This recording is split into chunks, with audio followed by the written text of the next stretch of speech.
Welcome to Canadian Innovators, the show that celebrates innovation, entrepreneurs, and the Canadian spirit. I'm Jocelyn, and every week we introduce a new entrepreneur or expert in the economy to tell their story and unpack the challenges of keeping jobs in Canada, as well as share ideas for economic growth and prosperity. Happy New Year, and welcome to the New Year's edition. After the rough ride for business, particularly small and medium-sized business, with COVID and the lockdowns in 2021 and 2022, welcome to 2023.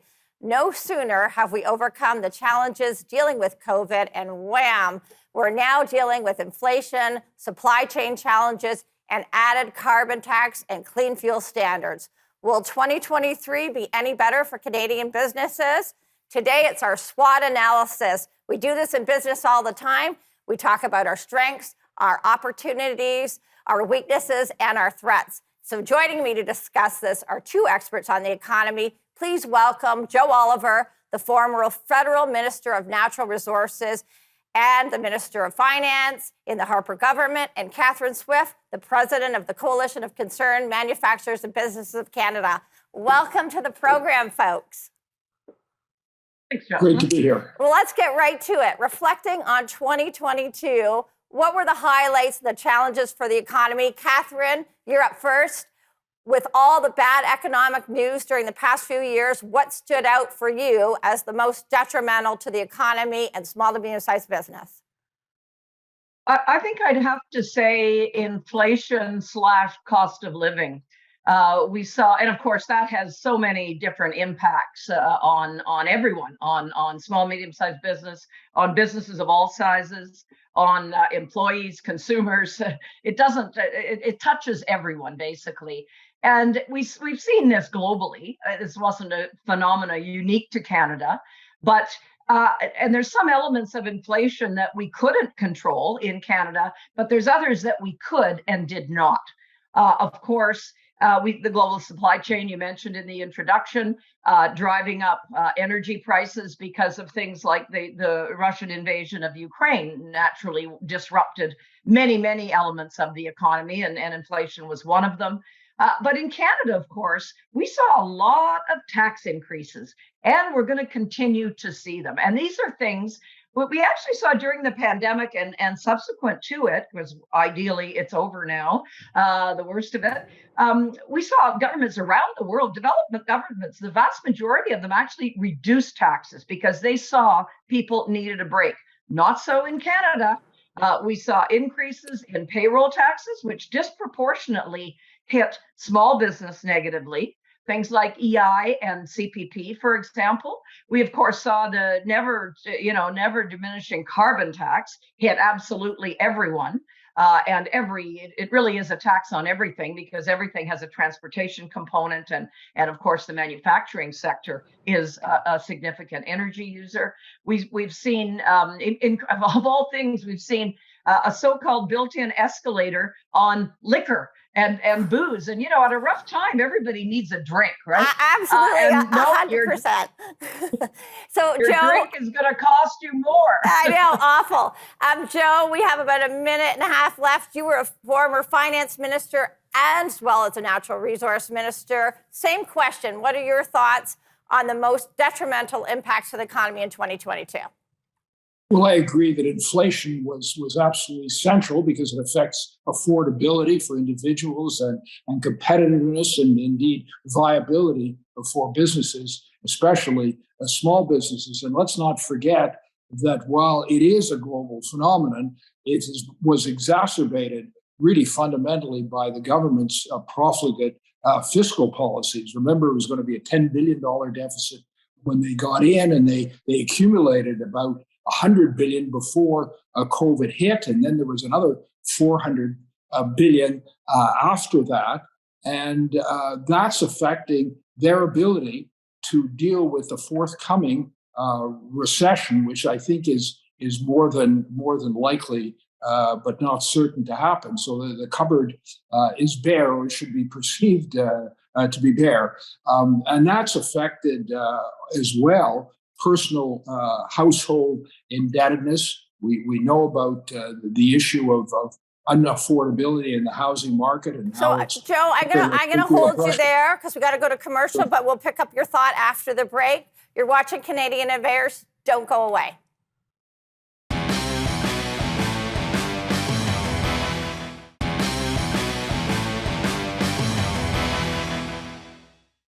We're back. I'm speaking with Joe Oliver, former federal Minister of Natural Resources and Minister of Finance, and Catherine Swift, the president of the Coalition of Concerned Manufacturers and Businesses. Joe, we had to go to break. Please finish your thought. Sure, I was talking about debt, which impacts individuals, and household debt is very high right now, and public debt is really reaching totally unprecedented levels. We expected on a combined federal-provincial basis to hit $2.1 trillion by the end of this fiscal year. So the government doesn't have much to respond to the forthcoming economic downturn, which is probably 60% chance of happening. And Keynesians, classic Keynesians, which I thought liberals were, is not to spend money during a period of economic growth, but rather to provide stimulus when there's a downturn. And of course, they had to spend money during the pandemic, but they didn't have to spend as much and didn't have to waste what they did spend. So there was at least $100 billion extra, which would have been helpful right now, but is not available. And of course, this is going to affect businesses, and it's going to affect individuals. We see the impact on the housing market, I'm concerned about this. I don't know whether we're going to see a downtick in Canada's credit rating, but we've been forewarned a couple of years ago that this could in fact happen, and that would jack up rates even more. The other thing to mention, of course, is the Bank of Canada. It came to the realization late that inflation was not going to be transitory. I mean, its only excuse is that it seemed like virtually every other central banker missed the mark as well. Nevertheless, they're all honest about it, and they made what turns out to have been quite a fundamental error. And so they've had to scramble. The interest rate increases are more rapid and more brutal than they otherwise would be. And that's one of the critical reasons why we're likely to get into a downturn in the first half of this year. Of course. And after going to the grocery store this weekend and almost having a heart attack when presented with my bill, it's hitting us everywhere. Catherine, I'm going to turn to you. With all of this bad news, was there anything that stood out for you as a positive movement in 2022? Catherine, what say you? Yeah, well, I think the resilience of the small, medium-sized business sector, because they were hammered worse than anyone during the whole pandemic. I think once again, that sector of the economy showed its resilience despite horribly difficult circumstances. But another thing that I think was positive in a sort of big picture sense was that the whole so-called woke thinking, whether it be economic, whether it be social or whatever, started to get a pushback. People started to realize how ridiculous, and it's just the start. It's got to continue and it's got to grow. But I think a lot of the so-called the notion that government can spend forever without consequences. Yeah, right. We sure saw that in spades, didn't we? That we can phase out oil and gas with no consequences, and we're going to have all these wondrous green jobs. Anyway, there's countless examples. But that whole leftist, woke, anti-free market agenda started to get seriously questioned, and that needs to continue. 100%. I couldn't agree with you more. Joe, we got about a minute. Your comments on this? Well, I certainly agree that the facts are on the ground, which I actually were there before, that demonstrate clearly that this woke madness is extremely counterproductive and really undermines the free enterprise system and Canadian liberties. But the fact that the facts are on the ground is not enough to change a lot of the opinions out there. I mean, a lot of people in academia, in the bureaucracy, in the government are just wedded to this, and nothing really will change them unless there's a real shift. I guess in the Overton window back to a sense of normalcy and, frankly, common sense. Just to go back for a second to what else is positive. Paradoxically, I think the fact that the Bank of Canada now gets it and is determined to fight inflation will have an impact on economic growth in the short term, but will alleviate a really critical problem.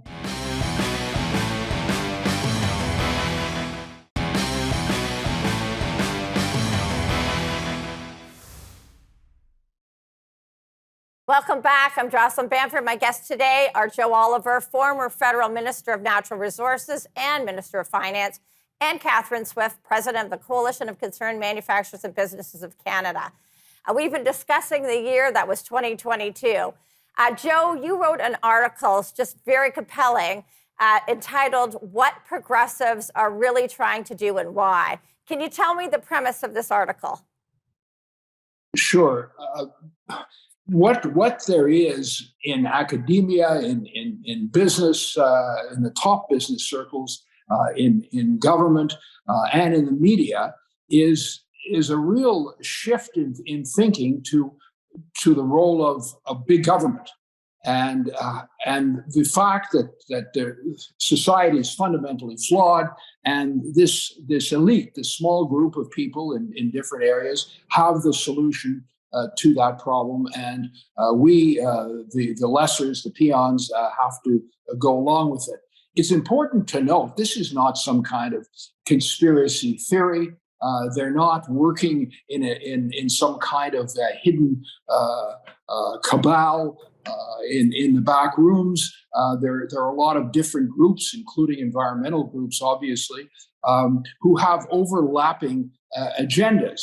Some are socialists, some are crypto-Marxists, some are just progressives, but they all share that common conviction that there's something profoundly wrong with Canadian society and the economy, and the government has to play a bigger role in our lives, a more intrusive role, and they're the ones to tell us how we should go about this. And you see that as an example in the environmental group, which interestingly enough doesn't really come clean on what is in effect an anti-human agenda. I mean, their policy prescriptions don't make any sense. They don't really deal with climate change. If you want to reduce greenhouse gas emissions, take a look at what's happening to Europe. Their policies have led to more coal being used. People are burning wood pellets. In Poland, they're burning garbage because they are determined not to freeze to death in the dark. And so how can you explain policies that are so counterproductive? Well, for a lot of them, the human impact, I mean, it sounds crazy, but the human impact on the planet is fundamentally negative, and we have to minimize it and reduce it. And that seems to be behind the obsession that the federal government has about climate change, which has created divisions in the country, which has reduced economic growth, which has resulted in the cancellation of $150 billion in projects, which made us less energy independent and made us unable to help our allies in a time of great need. I mean, for example, the Chancellor of Germany, Olaf Scholz, came to Ottawa begging for gas, and what he got was talk about hydrogen, which is down the road 10 or 20 years. And then the Prime Minister of Japan, Kishida came with the same request, and he also basically got the backhand from a country that ranks third in terms of proven oil reserves and about fourth or fifth in terms of proven gas reserves. So we aren't there to help our neighbors, and we aren't there to help ourselves. And this is part of an agenda which is shared by a lot of progressives. And it's really working against the economic and security interests of our country. 100%. And I might add to that when we said no to Germany and Japan, it's leading to a dirtier planet, because they are buying it from regimes that are less clean and less environmentally friendly than Canada. So it's a lose-lose. And those were high-paying jobs that we could have had in Canada, and a lot of prosperity and tax dollars that could go into bridges, into healthcare, and to a whole variety of other areas that we really need help in. Catherine, I'm going to give you a chance to comment when we come back from break. We do have to break for commercial. You're watching Canadian Innovators. Don't go away. We'll be right back after the break.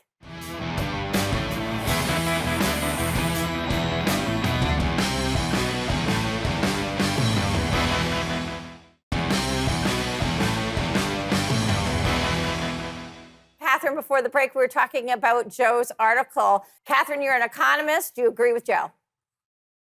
Oh, yeah, well, absolutely, I do. And the facts, I think you don't have to agree or disagree with any person. You can just look at the facts and you'd see exactly that. I was going to make the point you made, Jocelyn, before the break there, about how the perverse thing is all these environmentalists, supposedly our Trudeau government is among them, and yet they're promoting policies that make things worse for the environment. So, how do you square that circle? But I think one point we haven't mentioned specifically is how important freedom is.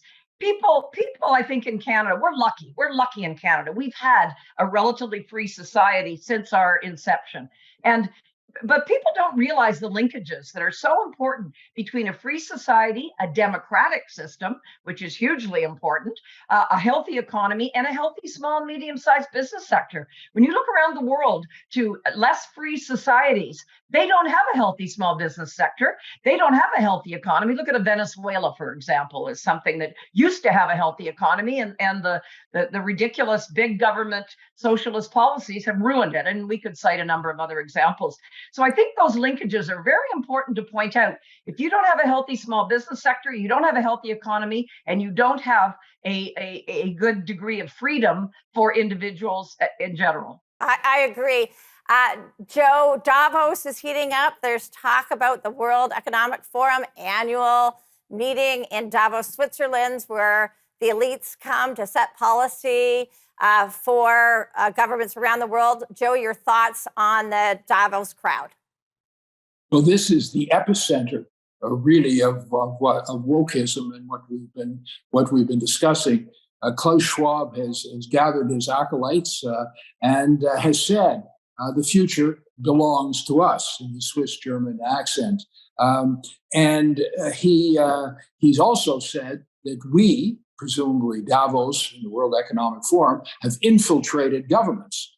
This is not a conspiracy. This is his actual comments. Well, we know that the deputy prime minister, Chrystia Freeland, is on the board of one of their organizations, and many of the policies of big government, big spending, high taxes have been followed almost religiously by our prime minister.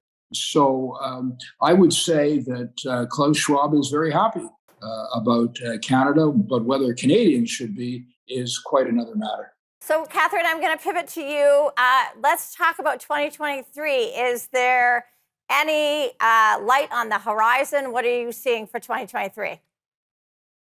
Well, if I could make a quick comment on Davos, the thing that's always got me about it, and I agree with everything Joe said, is the hypocrisy. They want the rest of us to eat bugs and have our houses cold, but they all fly over in their private jets and eat sumptuous meals and so on, much of which is on the taxpayer dollar, because an awful lot of people that attend that are being sponsored to do so by taxpayers in their respective countries. So what a big bunch of hypocrites they are. Okay, now anyway, give us the 2023. What's your you see on the horizon? 2023, though, I think one thing that is going to mitigate the depth of our recession, and I do believe we're going to have one, will be a tight labor market. Because we have a tight labor market, largely because baby boomers are retiring right now, we will have fewer people actually lose their jobs. There's going to be an impact, a negative impact for sure. But I think the fact that more people will stay employed will actually mean the recession will not be as deep as it would otherwise be. But it's not going to be a great year. Yeah, Joe, do you agree? We just got about 20 seconds left. Yeah, I do agree. I think the first half of the year is going to be difficult, but paradoxically, some of the concerns we had about the Bank of Canada are going to ultimately help. I think we're starting to see a potential break in inflation, but I really am worried that we won't be able to get down to the 2% that the central bank here in the United States is determined to get to. So whether they'll lose their will before that happens, I don't know. We've got COVID in the background, and it's surging all over China after their crazy zero COVID policy, and then opening everything up. So it's hard to believe there won't be other variants happening, and it's inevitable that they're going to spread to other countries. So that is a bit of a concern. On the other hand, the population has had it, and the good thing is, I don't think any government would dare shut the economy down again. Well, thanks, Joe and Catherine. Great conversation as always, but we're unfortunately out of time. And we'll have to have you back again for another conversation. Thanks so much. That's all the time we have for today. Thanks to my guests, and we'll see you next time on Canadian Innovators.